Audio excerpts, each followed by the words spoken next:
Are you a fan of Mode 7 racing games? Do you still have nostalgia for Super NES classics like Super Mario Kart?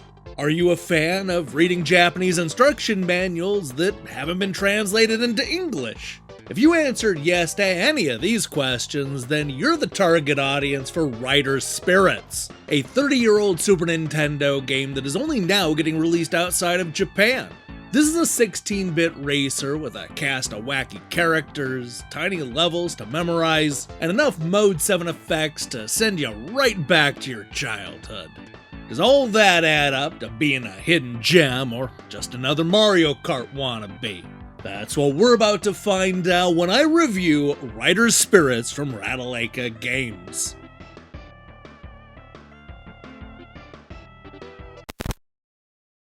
Our story begins back in the early 1990s when Hiroshi Hamagaki and Tomo Kamura decided to leave Sega and form their own company. That company was Genki, and for nearly 2 decades, this famed Japanese developer brought a wide assortment of racing games to everything from the Super Nintendo to the Saturn to the Xbox 360, including the GP1 series, Multi-Racing Championship, and of course, the long-running Tokyo Extreme Racing franchise. One of their early titles was 1994's Bike Daisuki, or Riders Spirit, as we're going to call it from here on out. This was a cartoony motorcycle racing game on the Super NES, sporting a wacky selection of characters and over-the-top power-up items, all of which seemed to be inspired by the popularity of Super Mario Kart. Sadly, publishers opted against bringing this surprisingly competitive racer to either North America or Europe, leaving it to sit in relative obscurity for 3 full decades. Now, just in time to celebrate its 30th anniversary, Ratalaika Games has decided to shine a spotlight on this cult classic and finally bring it west. For less than $6, gamers from around the world will have a chance to play this long-lost Mode 7 racing game made by one of the masters of the genre. May not be the flashiest re-release of the year, but it will definitely scratch that 16-bit itch. As a racing game, Riders Spirits is almost a carbon copy of Super Mario Kart on the Super NES. We have a choice between 8 colorful riders, all of which fit into 4 character types that determine their speed, handling, acceleration, and so on. Instead of Mario, Luigi, and the princess, we get a military hero named Mash, a leather-clad biker named Baron, and of course a pink-haired anime girl named Papaya. You'll choose one of these racers to compete in 3 increasingly difficult cups, each with their own stages and trophies to collect. If you've accumulated the most points across 5 different races, you'll come in first and unlock the next cup, where an even tougher group of stages await.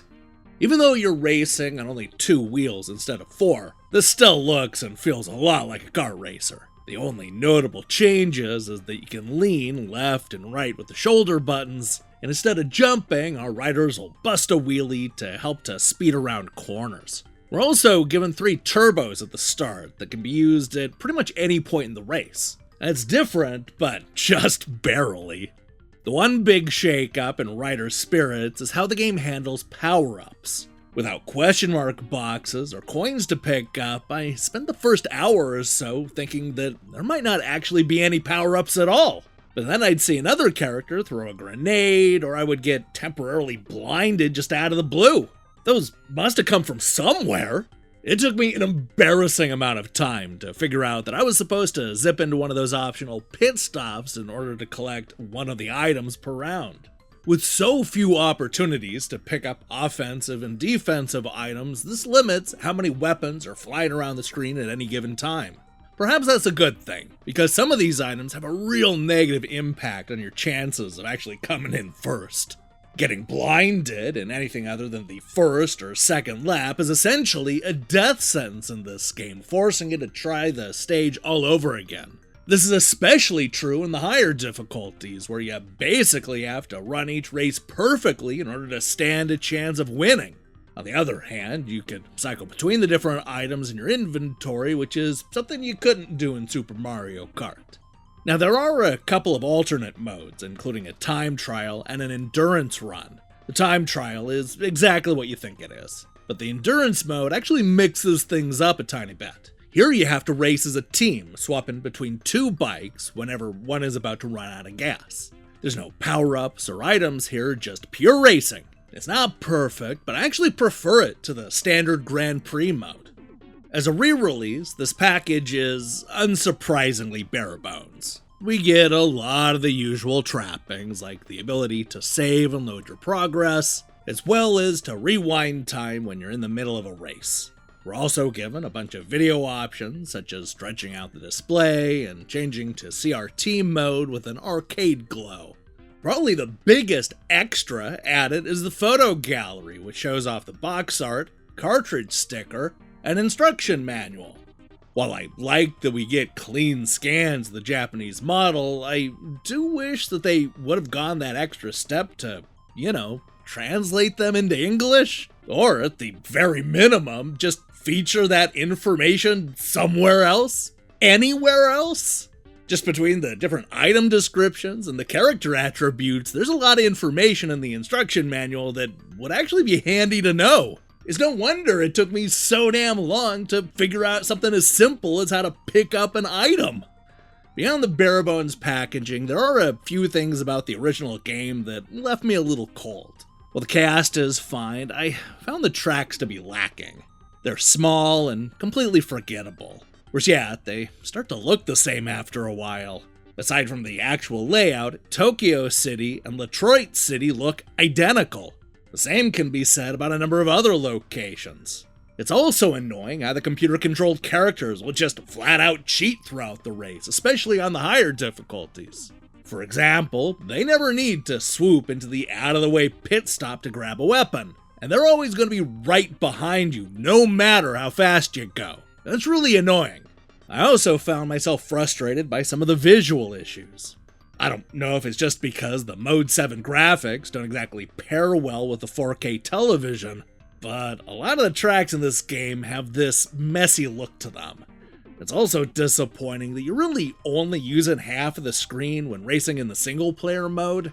The top half is used up by the rear-view mirrors, but I'm not a huge fan of the way they're implemented. If you don't like that look, you can switch to a design where the camera inexplicably circles your bike. Somehow, that's even more annoying than the rear-view mirrors.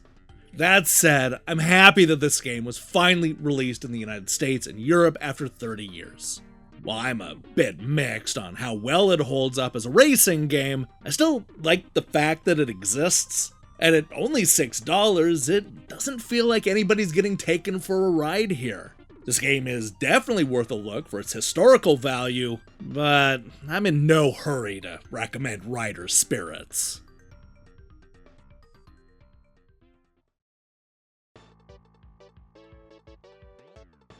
Fans of Mode 7 racing games on the Super NES, like Super Mario Kart, will feel right at home with Rider Spirits, a long-lost 16-bit racing game that is only now coming to America and Europe 3 decades late. While it's visually a little bit rough, and it would have been nice to have the instruction manual translated into English, this fast-paced racing game is overflowing with charm thanks to the colorful cast of characters and unique power-up items. Yeah, the levels are a little boring, and you'll definitely get frustrated by how much the computer opponents cheat. But fans of this style of racing game will be excited to play this rare racer. It may not be one of my favorite Super NES games, but I'm happy that Rider Spirits finally came west. Hey, thanks for watching my review. If you liked what you saw here, then you should know that we post new reviews and features almost every day. Now, here's the question I have for you. What's your favorite Mode 7 racing game? I'm basically just talking about Super NES racers here, so I suspect that Mario Kart and F-Zero, they're gonna come up a bunch, right? Let me see your picks in the comments below. In other news, we'll be back later this week with a review of Neo Sprint from Atari. That's right, it's more old school racing action. If that sounds good to you, then I strongly recommend you click that subscribe button and support what we're doing here. Until then.